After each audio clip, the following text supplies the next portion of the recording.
Welcome to another tarot reading and tarot review.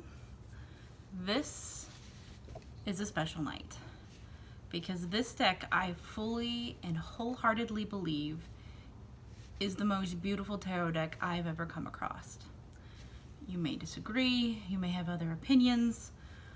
Not only is the way they do the descriptions in the booklet absolutely beautiful, but the card art is unbelievably gorgeous.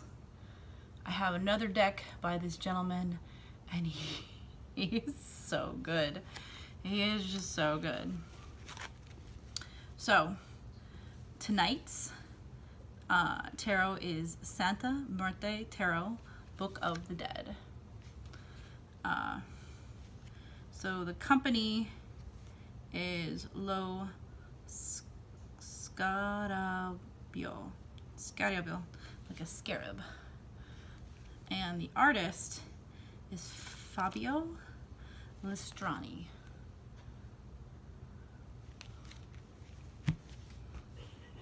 Now, the booklet comes in several languages. Comes in, let's see, English, Italian, French, Spanish, Portuguese, Russian, and Japanese. It's not a particularly large book, as you can see,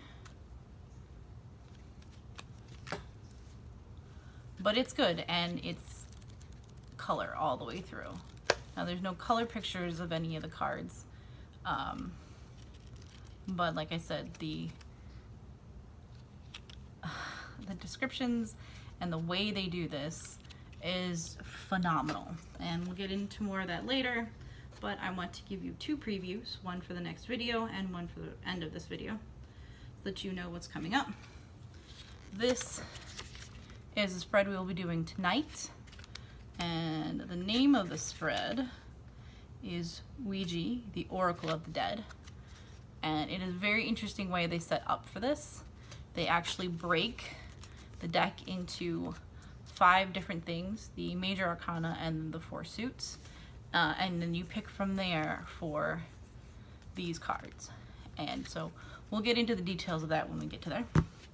And the next video that I will be doing for this channel involves these. And these are not, strictly speaking, tarot cards, even though it says tarot cards on the outside. These are decks that were distributed and are still being distributed by the Spirit Halloween company. They are fake tarot decks, and they're so weird and so interesting that I felt like I had to do a video on them. And after this gorgeous, beautiful deck, I don't feel like I can do another serious deck without taking a little bit of a break. So these are a break from serious decks, and after these, we are going to be doing the Zombie Tarot. And since the Zombie Tarot is not beautiful and serious like this one, it sort of combines this combination of sort of silly but pretty graphic. So, yeah, I don't expect these decks to be a long video just because they're a bit silly and hard to take serious, but I still want to go over them. So, now that we have the previews out of the way, let's get to it. So, you light my candle.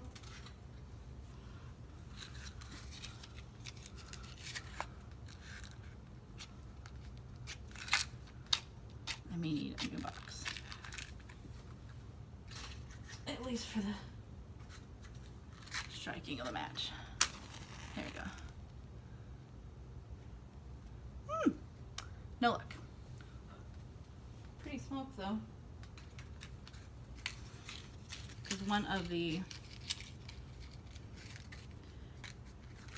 Day of the Dead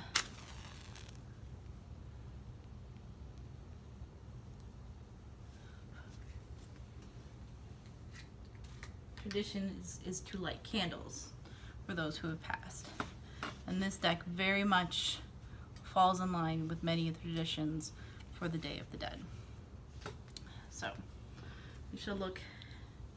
This is the title card for the deck. Lovely. This is the back of the cards. You have a beautiful flower in the middle of a ring of skulls, and flowers and skulls on each corner. And the border isn't all the way around, it ends in the middle a little bit. So, absolutely gorgeous. And this is the box that we have with it. You've got some shine and gold in here. You've got Santa Muerte on the front, and you've got one of the sugar skulls on the back. It is a heavy duty box, like seriously heavy duty. I trust that the reason he made this box so heavy duty is because his cards are so gorgeous. He wanted them well protected. And of course, unlike most tarot decks, you have a cap, which is fantastic. He wanted his deck to be used. He wanted his deck to be taken care of. The box is just as beautiful as the rest of it. This man is amazing.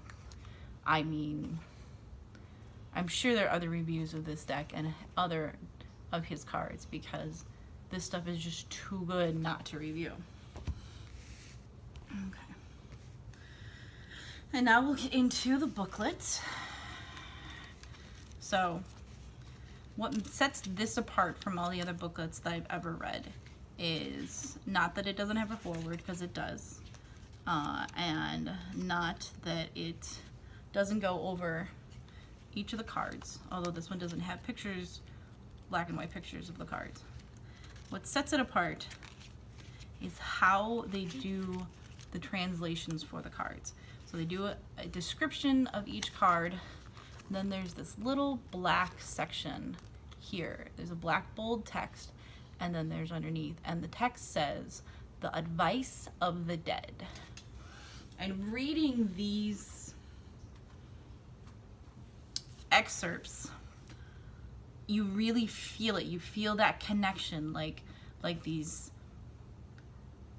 messages are from beyond, and not beyond in like an out of the cosmos, out of the way, but from the land of the living to the land of the dead. And it is something truly, truly remarkable. Let's take the Fool. The Advice of the Dead. Continue along your road having focused on your objectives. Often, traveling lightly and freeing yourself from some baggage can help to channel your energies better. And the advice in general is usually rather positive, although the descriptions of the card describe both the sort of positive and negative aspects of this card. So for the Fool card, it is, whether it is the beginning or the end of a new project or journey, what the Fool brings with him is a great flood of energy, a feeling of lightness and novelty. The road on which he finds himself, whether going towards or moving away from something, can be seen as an escape or liberation. It is nevertheless always illuminated by intuition, and this is a word I don't know that well, perspicacity. If we are in the middle of a problem or a negative moment, this is because the card can bring with it as baggage things like chaos, impulsiveness, indecision, and can lead to irrational choices, incoherence, or the flightiness of a butterfly. To go along with that description, let's show you this gorgeous card. I mean, that's a fantastic description for a fantastic card. I love this. This is such a beautiful card. You have this sort of, this heart that you see often for like tattoos and whatnot, with the flame and the heart on the bag. And this is the baggage. This is the emotional baggage that he brings with him. And in most Fool cards, you see like a little pouch that he's carrying, and this is just the representation they have here. And the butterfly, which in some cultures signifies the soul after it dies. And all of the cards have this beautiful skeleton imagery. They're the whole deck. And I'll go through a few of the major arcana, and I'll go through some of the minor. But the one I really, really love, of course, is on the box. Just like the Halloween tarot, they know their stuff. And this card in the deck is Death, and she is amazing. So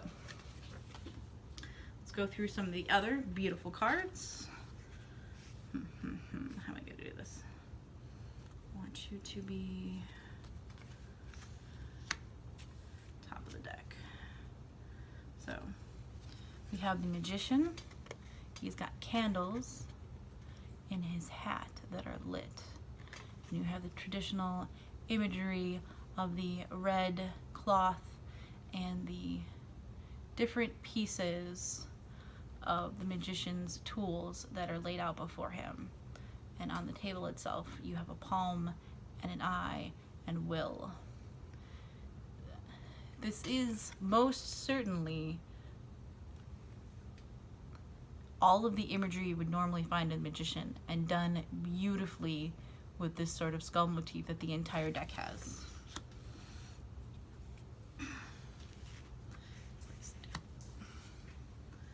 And then we have the High Priestess.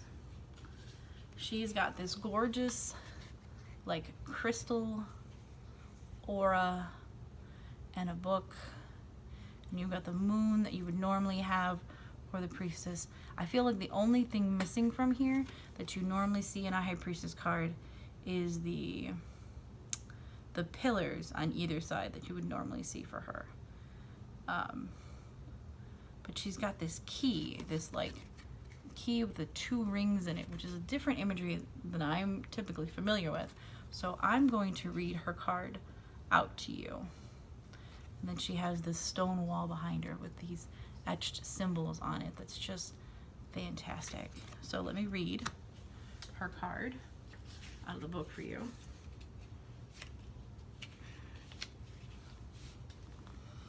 The High Priestess represents wisdom, such as the rigor and commitment to attain this through study, evaluation, management, and all through consultation, closeness of a female figure, maternal and mature. She suggests a period of waiting or perhaps isolation, during which it is possible to think deeply what we need and grasp the key that will open what was previously accumulated. So that's what the key symbolizes. The risk of this process, however, is to remain too closed within oneself, to accumulate perhaps secrets and then let them be prey to pride, laziness, or passivity, much like a bird that is silently observes from above from its point of view without acting. And then we have the advice of the dead. Proceed with study and meditate on the best road that will take you to where you can realize your project without forgetting to value what you're accumulating or keeping. It's an interpretation of the Priestess that is incredibly valid and beautiful, and I want you to also notice, you probably noticed this already, you don't have a full border. You've got this whole top here that's open, and then you've got the numbers for the card, the Roman numerals, and then the number of the card at the bottom. This Empress card is just divine. You've got this heart symbol again down here, sort of a representations of passion and emotion. And you have her fan, and it's interesting because over the top of the fan you can see her skull, but through the fan you see her flesh. It's secrecy, illusions. It's interesting. It's interesting that they would display this like this. Just love this deck. It's so beautiful. And the flowers above her representing fertility. It's just gorgeous. Then you have the Emperor.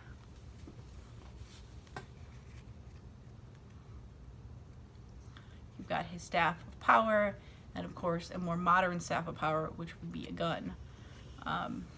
He's on his throne, which is standard imagery, and he seems secure in his power and his sort of realm, his throne, his dominion.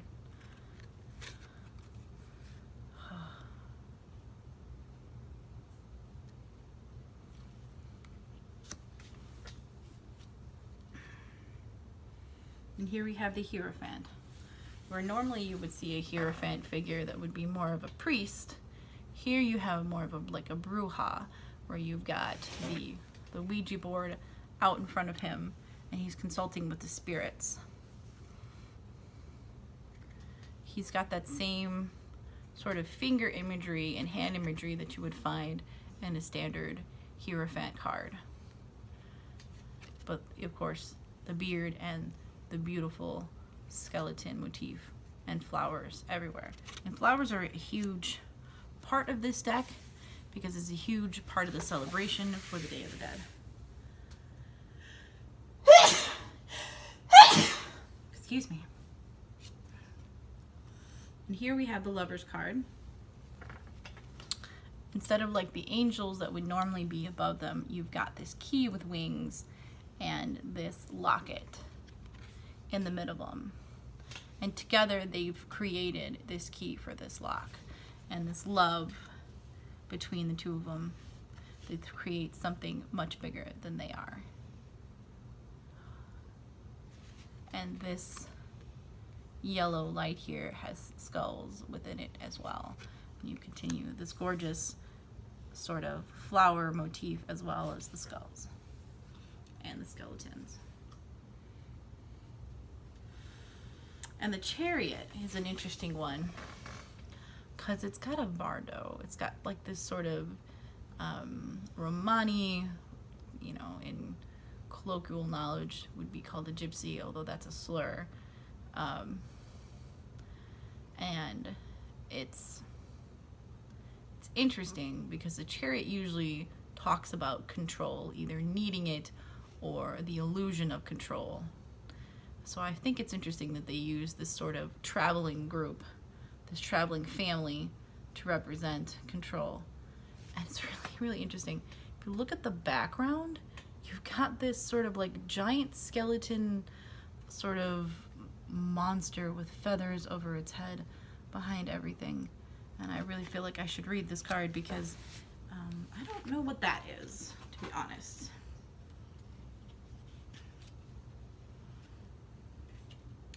The road has been cleared and the Chariot is ready for action, to travel, conquer, and to spread the influence of the world and inspire others in their own efforts. This is the dynamic arcana of control, triumph and conquest, a dynamic harmony that pushes us toward a new engaging phase that will see our efforts repaid. However, when a problem arises, this dynamic push is inverted and there's a risk of remaining static, of inconclusiveness, seeing obstacles at every crossroad. It could also degenerate into counterproductive and uncontrolled ambitions. The advice of the dead. Act and take on with courage the road you have decided to face while conserving a certain prudence and not letting yourself be overwhelmed by your emotions. Yeah, it doesn't really mention what the giant like skeleton creature is in the background, so we'll continue. And I love the strength. As a luchador. It's gorgeous. Oh, like a skeletal luchador fighting what looks like a winged serpent. Quetzalcoatl in some tongues. It's lovely. Just the vibrancies of these cards. And the Hermit is in a coffin. And you've got a lot of the same imagery that you would normally have. You've got a lantern. He's actually in a very similar position. But instead they decided to put him in a coffin this time, which I feel is very interesting. He's also got like giant centipedes in there with him. My goodness. Well, if you think about it, centipedes are, you know, underground, in the dark. So, and now you have the Wheel of Fortune. You've got this white clothed death with black hair, and then you have a black clothed death with white hair. And you have a timepiece in the middle. And you've got Alpha and Omega symbols on their necklaces along with crosses. It's a very interesting wheel. I don't think I've ever seen anything even remotely like this. Like I said, this imagery in this deck has a lot of similarities to standard, but a lot of differences. Again, you've got another Alpha and Omega symbol on this robed death figure with the scythe. And the scythe itself has these etchings in it that have sort of that Mayan feel to it. And you've got the scales, which is something that you would normally see in any Justice card. Continuing, of course, with the flowers and the skulls along the wall. The Hanged Man is probably one of the most interesting interpretations because, of course, how do you hang a skeleton? You don't. You've hung his skull, and you can see that the third eye here is a prominent hole in this picture, and he's actually holding the gallows that he's being hung with. There's some sort of river or something that he's in, and there's like a dead fish and a timepiece behind him. And there's less flowers in this. There's some cactus, but really there's not a lot of flowers in this particular one, except for, of course, the little white flower in front of him. Less so than many of the others. And then, of course, my favorite card, the box card, Santa Muerte. I have to tell you, I first saw this and I'm like, okay, so they made death pregnant? Why, yes, that's exactly what they did. And it is this beautiful concept of life and death being two sides of the same coin, being connecting parts of this cycle. Even my tattoo, if life starts here and ends there, they are probably closer than the whole circle. And it's just a gorgeous imagery. She's got a crib with her, which really strikes home to the fact that she's pregnant. Got roses everywhere. And a little feathered lizard at the bottom.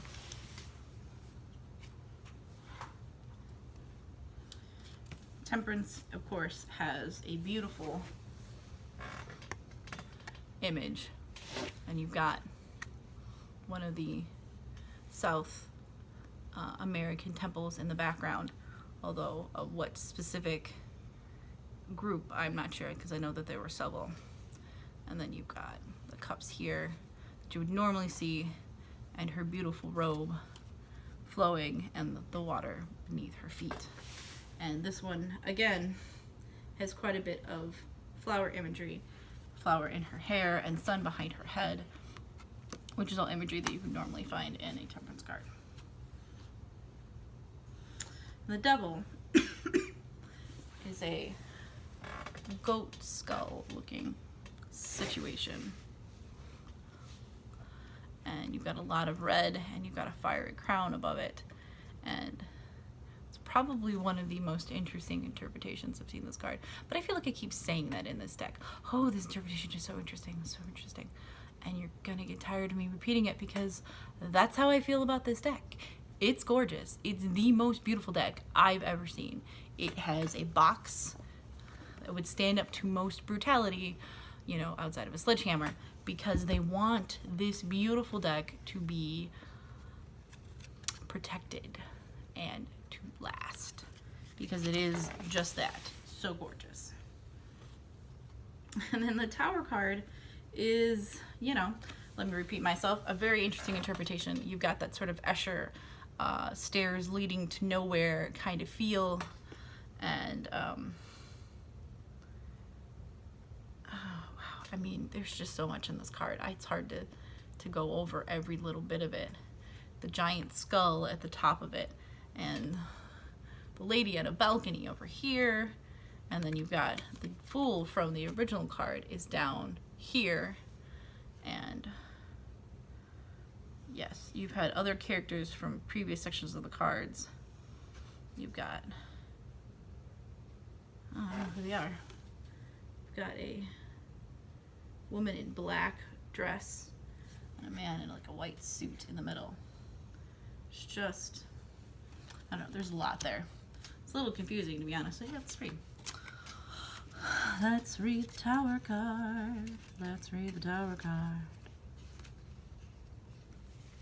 Something that you have been opposed to for probably a long time is about to emerge, exploded, and open itself to the world. The Tower, therefore, is a living construction, overcrowded and teeming, exposed due to a sudden change that will alter balances and whose orientations and directions, therefore, could seem to be confused or overturned. It could be difficult to go against the current and against the common opinion, but this is how illumination will arrive. Otherwise, it will be a violent separation that will win, an explosion that will bring with it a crisis, unbalancing, in the worst cases, a true catastrophe. Advice of the dead: destroy old structures and superficial structures without fear, and those that have become over time a prison, and liberate energies that were enclosed within them. Oh, I want to read my favorite card. Didn't read her. Santa Muerte. A profound transformation and renewal, a true and proper revolution. Let's go back to her. Here she is. If it is life that generates death, then death generates life. We are connected to all that surround us, to the people who have come before us and to those who will come from the cradle to the tomb, from the coffin to the womb. It's a continual exchange and a continual generation of opposites but complementary elements. Santa Muerte brings with it new projects, changes, cuts, and necessary abandonment of what we keep stationary and entangled like the past or suffocating ties. These changes are, however, not always pain-free, but can bring with them trauma, anger, violence, and loss, including immobility when we refuse to take on these transmutations. Advice of the dead: accept the changes that are offered in front of you without fear of cutting ties and cutting yourself off from your old positions, old ideas, or preconceptions. A mutation is imposing itself. Okay. We are in the last rung of the 3 sections of the major arcana, and so here we have the star, and of course this is not a traditional 5-pointed star. You have a, let's see, 1, 2, 3, 4, 5, 6. Is a 6-pointed star. That's interesting. No, it's a 7-pointed star. Yes, it's a 7-pointed star. She is usually standing near water, but this one she's sort of ankle deep in it. And instead of cups or a cup like she is in the one, it's her palms that have the water in this one. But it is still very much a lot of the same imagery, if done in a gorgeously stunning way. Just love this deck. Oh my goodness. This one is really interesting. I think I've said that before. So you've got this woman who is not a skeleton, which is I think one of the first bits of here, who is staring into a pool and seeing her skeleton with the moon overhead. And this moon card is just, the moon is always about delving into the dark energies of the deep psyche, and this is a great image for that. All of this is great. The whole deck is great. Just accept that. It's great. It's so great. It's so great. I think I need to get off that my chest. Oh, again, here's more. And then you have the sun card. You've got the sunny skull and the gentleman playing banjos and guitars in the beautiful sunflowers. And it is weird, and it is fun, and it is gorgeous. And I love this deck. I love this deck. I love this deck. And then we have Judgment, which has like a baby looking in the coffin. You've got sort of a skeletal bird creature, because that doesn't really look like an angel, let's be honest. It's got kind of a bird head. And you've got people who would be looking like they would be dressed at a funeral. And so it's a celebration because this is the land of the dead. So a funeral is actually giving to life somebody transitioning from the living world into the dead. And the person is popping out of the box, and it's a celebration, and there's like confetti. Yeah, it's pretty amazing. Amazing, gorgeous, such amazings, so gorgeouses. And then last but not least, the last of the major arcana, the world. have a globe and a beautiful female skeleton on top of it in a flowing robe. And you have these skulls that are layered on top of each other, a yellow and a red and a blue, and the green in the background. And more flowers, more flowers, more flowers. You have time. Oh, that's so beautiful. So beautiful, so beautiful, so beautiful. So, that being done, because we're going to need this separated for our Ouija of the Dead spread, I'm going to show you some cards from the Minor Arcana real quick. I'm going to separate everything. So, we have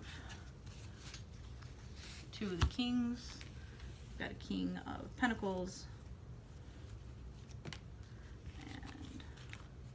and King of Cups.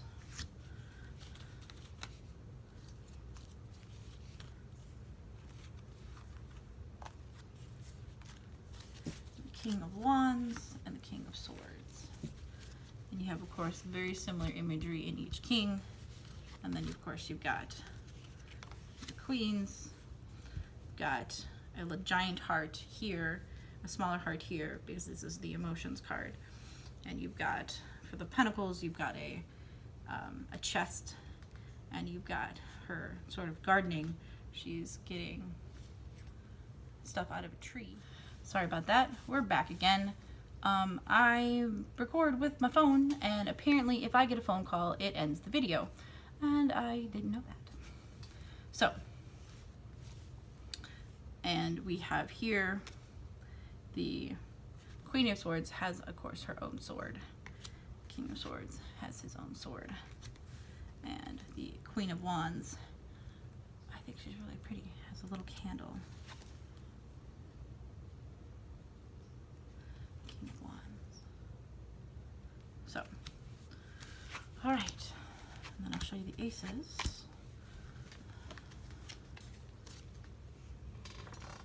It's the Ace of Wands. Got some more skull imagery, some beautiful flowers. And you've got gold pieces and a stone skull. Just lovely. Ace of Cups is a stone, well, probably metal now that I'm looking at a metal stone cup that is in the image of a skull. And then you've got a sword with a skull through it.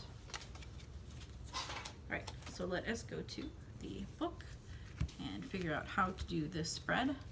And so we've got one each of these decks that we need. So we've got the Major Arcana, and then we've got the Minor Arcana.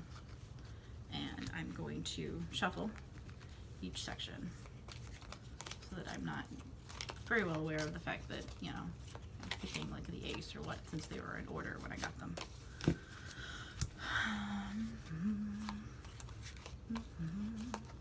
I love these cards so much. I'm very careful about the shuffle because I don't want them all messed up.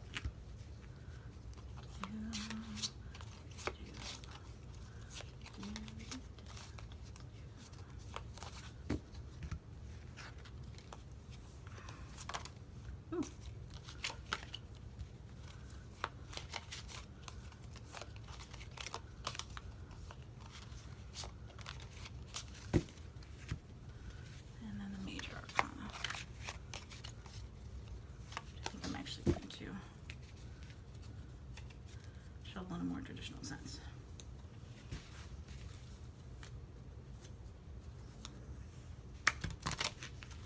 Didn't work very well. Apparently if you have not enough cards, it's just as bad as if you have too many cards.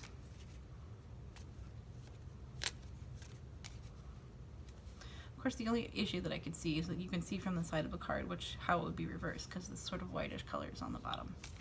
It would be very easy to see if your cards, even before you flip them over, are either right side up or reversed. Of course, I guess if you've already picked a card, doesn't matter. So let's go through the Ouija spread. The Ouija of the dead.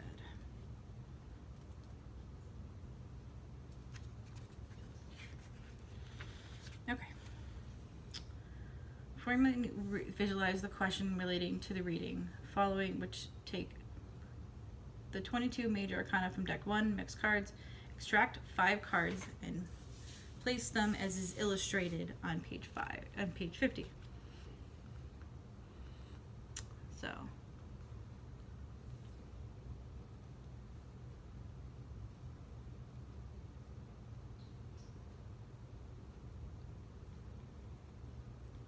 one, two, three. Oh, okay. I get it. All right. So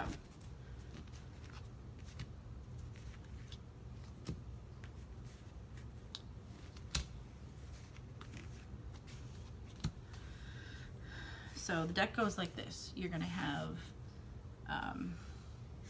A, B, C. So A, B, C. And then you're going to have D up here and E over here. So this is the 5 cards that start. So 1, 2, 3, 4, 5. But in this thing, it's listed as A, B, C, D, E. Okay, so we're going to put the major arcana aside. And then now take the other 4 decks formed by the main arcana and mix them separately.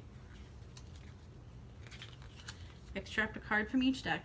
These cards will provide ulterior, more in-depth information regarding the balance and state of our centers. So, 2 is chalices. This is wands. This is swords.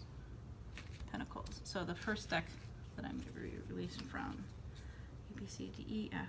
So first one is here, and then the second deck to pull from is Pentacles. So Pentacles is here. Oops, there's the bottom of the deck. So here. So these 2 are done, and then fourth the deck is swords. It's wands. So it's here. And then the last card is wands. Okay. Alright, so the descriptions for all this is A here represents the past, the beginning of the situation. The querent wishes to clarify, or else is represented inertia, which is keeping a situation blocked and stagnant. So we have temperance. Balance. B, this card signifies the present situation, the development of the conditions of which the request for clarification is made, and will provide information. Hierophant, regarding how to observe the current movement. C, this card represents the future, the conclusion of the entire situation, and the balance that will be achieved. And we have Lovers. And then we have D, we have the World. This card represents what is to our advantage, our strong points to use and persevere with, plus that which comes to our aid, or more generally the active influences. E, this is what is to our disadvantage. Chariot, which is control. The weak points, which we must carefully be careful of, which we must remove ourselves from, which is understandable. If you're going to have like the Lovers be the ultimate good thing, control is definitely going to be one of the issues. You're going to have emotional issues, which is when we read this card previously, it talked about the fact that you can't let your emotions get away with you. So far, the spread is working fantastically with each other. F, this card represents the state of our emotional center. This is the 5 of Cups, which I believe is disappointment. And then we have this card extracted from the Pentacles, represents the state of our material center, how much it is influencing our economic situation in the point. So we have the King of Pentacles. Oh. And this point in our appearance and physical health. That's a huge card for it to be, maybe it's not affecting it much as the King of Cups, or maybe it's affecting it a lot. That's interesting. H, this card is extracted from the the swords represent our state of mental center, our thoughts, and our intellectual activity. And we have the Page of Swords, which is sort of study. It's kind of an intellectual study because swords are mind, and then pages are sort of that gathering of information kind of point. The scholars of the suit. And then we also have this card from the deck of Minor Arcana of Wands, represents the state of our creative center, the situation of our desires, our sexual satisfaction, and how we are managed to express and release our creativity. So we have 2 kings in these Minor Arcana cards. Pretty interesting. All right, so let us do an overall reading real quick. Although I doubt it will be quick. So in this card here, we'll start with A. We have Temperance.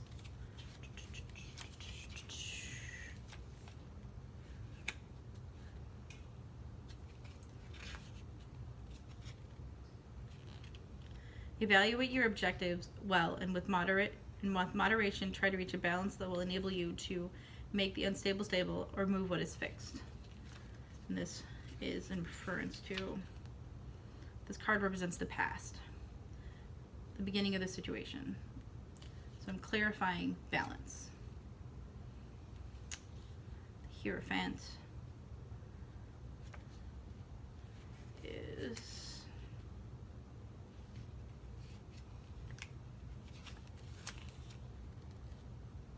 once you've analyzed the situation with foresight, your means, and what you're able to communicate, proceed towards your objectives and your ideals. So that's in the present situation. Okay. And then we have the Lovers. Having chosen the direction, proceed without hesitation toward that road. It will probably be a harder road, but it will reveal itself without doubt to be the best way to gain love. And this is the future. The conclusion of the entire situation, the balance that will be achieved. And then we have E. This is D, sorry. What is to our advantage is the World.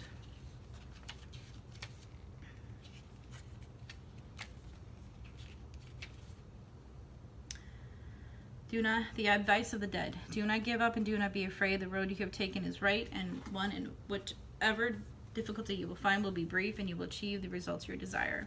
The results being love. And the Chariot. E represents the card toward disadvantage. Act and take on courage in the road you have decided to face while conserving a certain prudence and not letting yourself be overwhelmed by your emotions. So the weakness is, of course, being overwhelmed by emotions. Our strengths are the fact that this is the right road. And we shall go with 5 of Cups.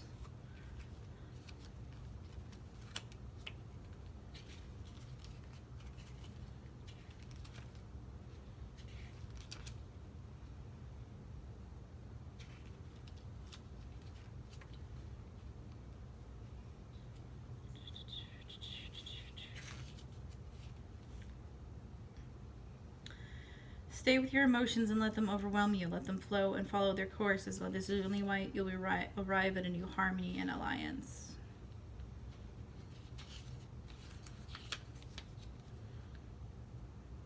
State of our emotional center, our feelings, but also the influence of our memories.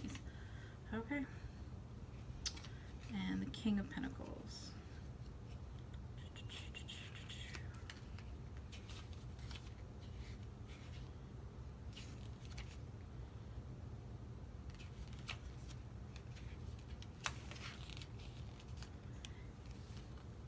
Help someone who needs it and ask for support as you can. Your reward will arrive in another form, but it will reach you all the same. So this is about helping other people. So this is how it's going to affect us. So me helping somebody else is going to lead me to this romance, but I have to be very careful about my control. But I can be very well in understanding that this is the right road. And tempering is the situation that has come before, and this sort of gathering of knowledge is what I'm dealing with right now. So far feels fairly accurate. Page of Swords.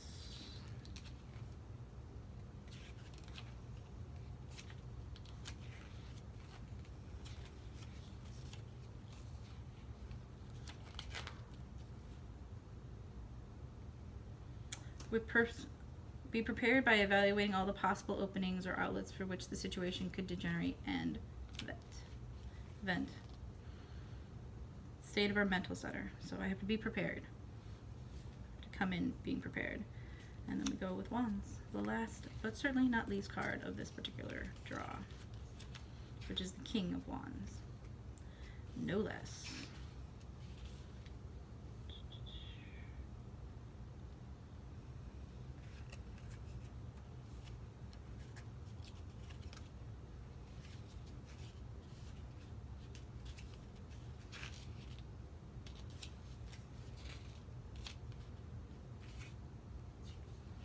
Kind of the issue with some of the smaller books.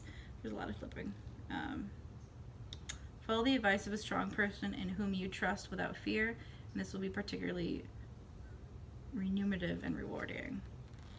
And this represents the state of our creative center, the situation of our desires, our sexual satisfaction, and we manage to express and release our creativity. So, help somebody else out, be prepared, let our emotions flow, take advice from somebody that we trust. This is pretty amazing spread because it takes each of the aspects of the minor arcana in context with quite a bit of the major arcana. I feel like if I was going to do something for somebody else and it was a really important read, this is kind of what I would want to do with this, because it really does cover all of the bases. You've got past, present, future, you've got strengths and weaknesses, and then you've got all of the minor arcana covering how this sort of affects. And at a spread that's only 9 cards, I mean, it's not overwhelming when it comes to how many cards it has. So I would definitely recommend this to anybody who wanted to say a different spread, but to have something that's rather complete and has a really good overview, whatever situation we're dealing with. Now, this is the end of this video.